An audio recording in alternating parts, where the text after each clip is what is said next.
Hey everyone, good morning. Welcome to the Teach Better Today morning show where the Teach Better team gets to join you live every single morning, Monday through Friday at 7 a.m. Eastern. My name is Ray Hughart and I am so excited to be part of your morning routine. Our Teach Better family has a lot in store for today's episode, so go grab your cup of coffee, glass of orange juice, mimosa. We won't judge. We'll be right back.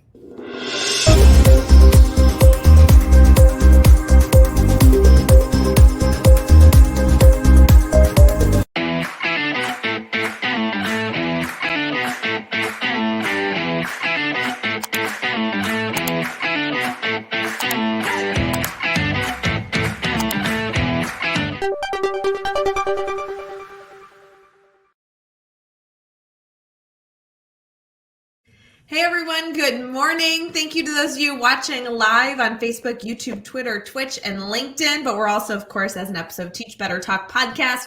Make sure you go over to YouTube and subscribe. Hit that subscribe button. We have Chad Lane with us this morning. Chad, how you doing? I'm doing great. Good morning to you, Ray.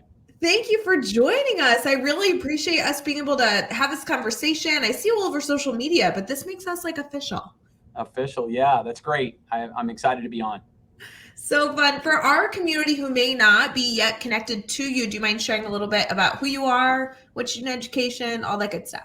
Of course. Well, I'm the Assistant Superintendent of School Improvement and Human Resources in Glenwood, Iowa, just kind of a bedroom community to Omaha, Nebraska, the metropolitan area.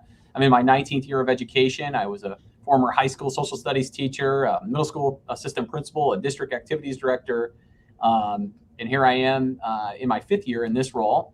So all things school improvement, curriculum, instruction, assessment, professional development. I'm an author, adjunct professor in my little bit of spare time, and of course a dad and a husband as well. I don't know how you do it all. I mean, I feel like you just put everything, you've tried everything. Well, one thing helps another. So I try to leverage all learning is good learning and leverage it one into the other and help people not make them mistakes maybe that I have. Oh, I love that. Yes, we always joke that there are so many mistakes we made out there. If there's anything that I can do to take that off of someone else's list, like amen, because there'll be more coming anyway. It's education. We all make mistakes. For sure. So Chad, tell us a little bit about what brought you into this field. Why get into education and then try every single role humanly possible? Well, just having the opportunity to be, education is such a great equalizer. And I think we sometimes lose track of that. We get in the grind of what we're doing and we tend to specialize. And I just love the idea of generalizing and becoming sort of a novice at everything. And those people that introduce so many different things to you over the course of your life, whether it's formally or informally, or just have no idea the butterfly effect that can have on you and the game changer and that great equalizer is just something that can't be taken from you. And I'm a first generation college graduate and kind of from a blue collar paycheck to paycheck family in Northwest Iowa. And I'm grateful for that in retrospect, but teachers played such an integral role. These are the first people I met that ever went to college, for example. So I just looked up to them tremendously. They invested so much time and they believed in me, which was something that I feel like I always had this sort of pay it forward mentality of like, what an unbelievable vocation in that you can pay it forward. You can really be a difference maker. And it's not so much what I know, but just the opportunity to open doors and think about, what you could be and what impact you could have on others was just so powerful for me.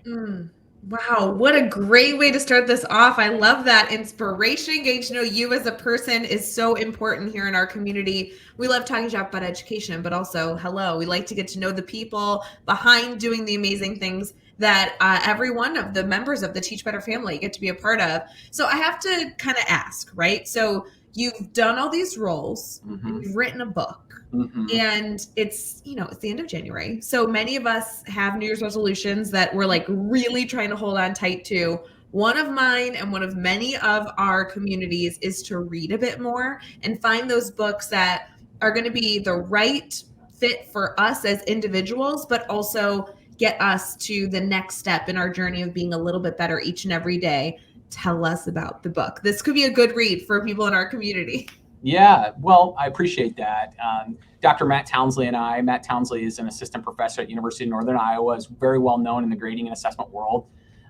We wrote a book called The Parent's Guide to Grading and Reporting, Being Clear About What Matters. We just feel like, anytime you're trying to make reform within schools or really work to have more valid and reliable communication devices, which is what grades are. Parents are often the missing link. We just sort of blaze past them, and then they're sort of stuck in the wake of data and communication and what looks different. So they focus on what's different and not what's improved or what could be more clear. And so what's fun about the journey is that while it's a book for parents, it's obviously written for school leaders, teachers, and it's really about how to have better conversations about what a child can know or do and what they're already maybe great at, and how we can leverage more enrichment for those students, and how do we have conversations about learning and not just about earning.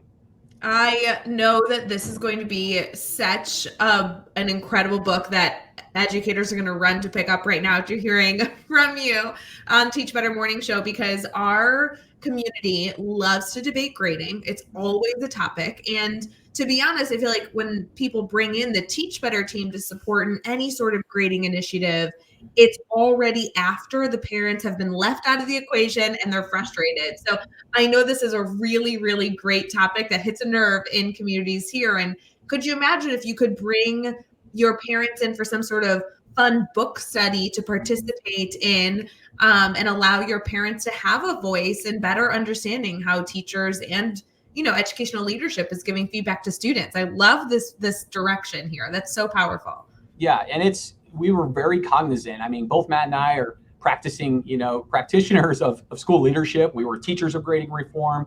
And then, of course, as authors and researchers, we understand like motivation and intrinsic and extrinsic motivation, and what moves people to protect their own and their kids, and then also like how we talk about learning and set goals, and what's different in the 21st century than maybe the 20th and 19th, where some other grading systems maybe were relevant and now are irrelevant and are not a good match to what we're trying to understand about our kids. And so we really wrote the book as sort of a manual for this conversation back and forth. Like, we have 5 chapters, and each one starts with sort of this fictitious vignette of like, you could see yourself as that parent, as Patricia, who got their first grade card where something looked differently. And then we talk about taking the parent through that and why do they feel that way. And then at the end of each chapter, we really have questions that you could provide to have better conversations with your own children, and questions that you can have with your teachers, the educators.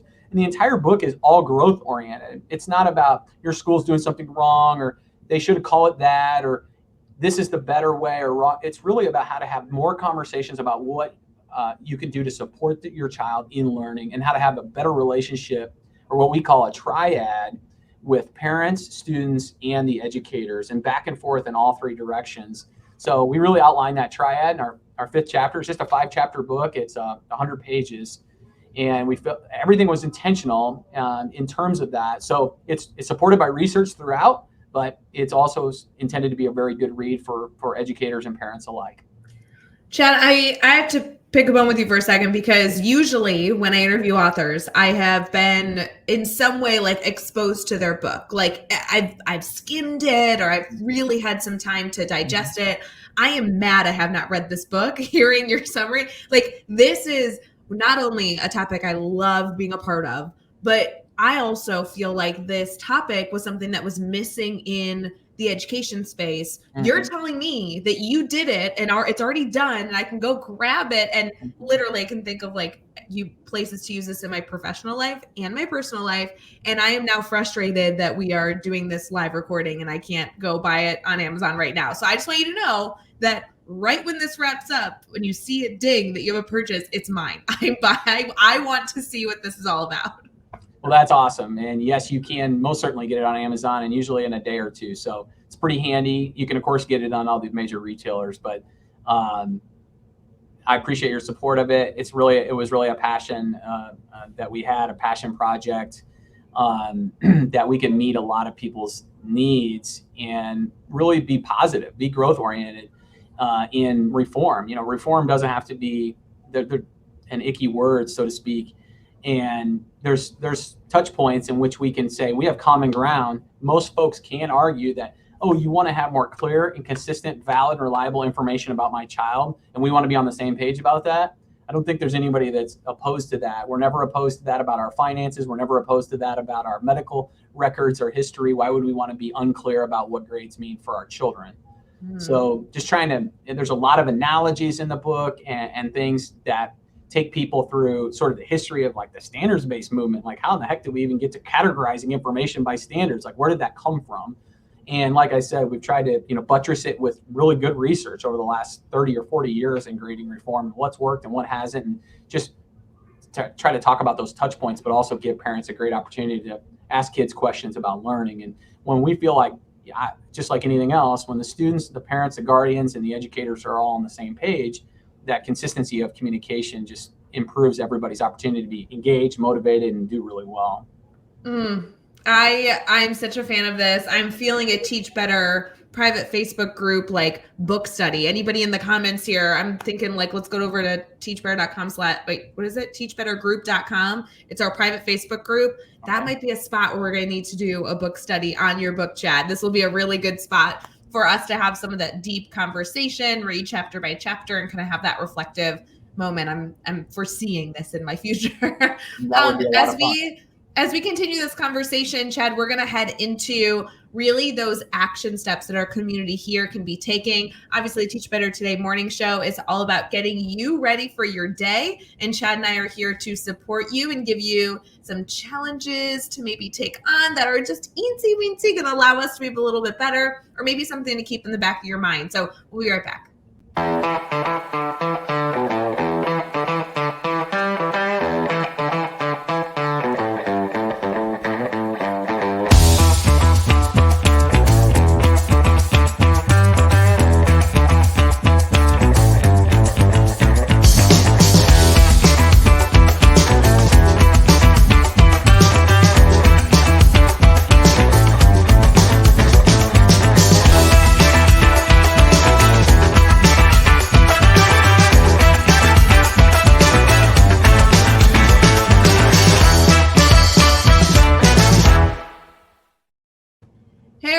Thank you for sticking with us on the Teach Better Today morning show. Chad and I are having a great conversation, not only about the fact that he's had every job in education, but also with the fact that he has written a book with one of his good friends to focus on how to support parents with the grading conversation. So if you missed any part of that conversation, I hate to tell you, but you got to go back. You got to rewind and listen to the beginning of our conversation.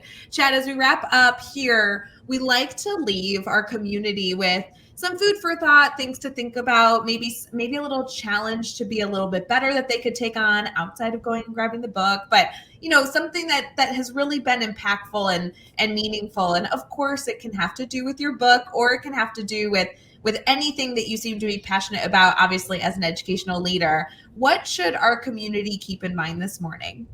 I'll tell you what, I feel like maybe a great challenge for any of us in education, or really in any of the work that we do, sort of inspired by a book I read called Setting the Table by Danny Meyer, and really about the restaurant business, actually, and customer service and servant leadership and so on. And I got to experience one of his restaurants in Manhattan just a couple of weeks ago for the first time, and just seeing that customer service in person from the pages was so interesting.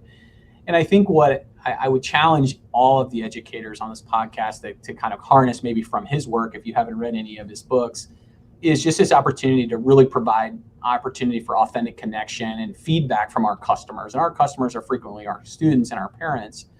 And one of the things that I think a side benefit that for me holds a lot of value is obviously the information that I get about the service, or what the experience that our customers, our students are having, is sort of a subtle way to show the professionalism that you have about the work that we do.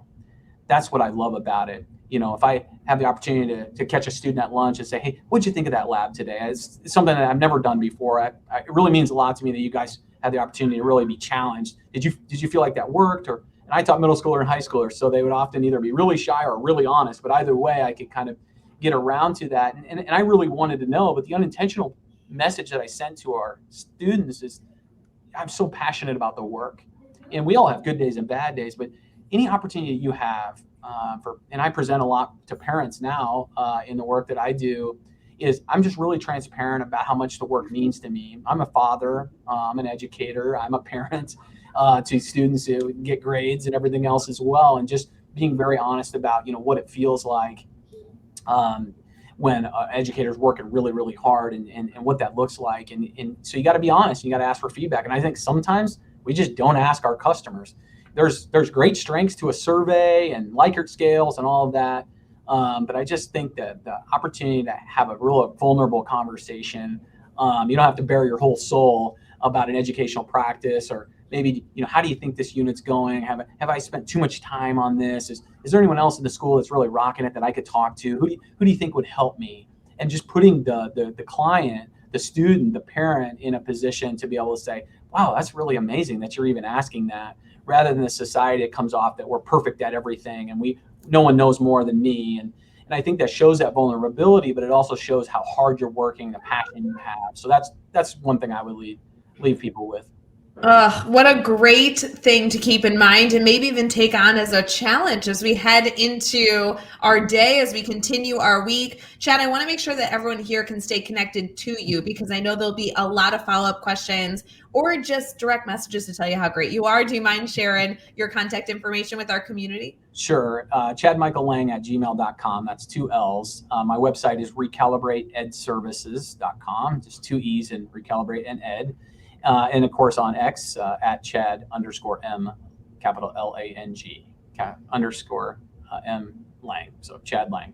It's probably the best way. An email is fine, and I'd be happy to connect with anyone. And that's how we all get better. When the adults get better, everything gets better for our kids as well. So I appreciate the conversations. I've always appreciated our friendship and the Teach Better team. So many good things here. If you have not yet connected with Chad, please make sure you add him to your professional learning network. And of course, if you have any issues, direct message one of us here on the team. We can get you connected. This is a really great beginning to a conversation, but definitely should not be the end. So make sure Chad becomes a part of that inner circle of educators that help us be better each and every day. Chad, thanks so much for coming on the show. And for everyone else, we hope you have an amazing week. I cannot wait to see what you think of all this information. See you soon, friends.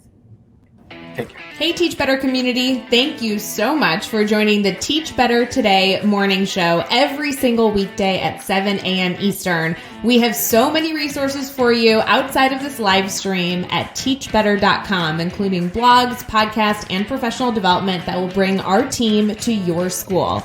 Wherever you are listening from this morning, please make sure you are sharing and celebrating the incredible educators in this world. And hey, if you are listening over on a podcast to Teach Better Talk, we would love a 5-star review. The comments are always so entertaining. We'll see you tomorrow.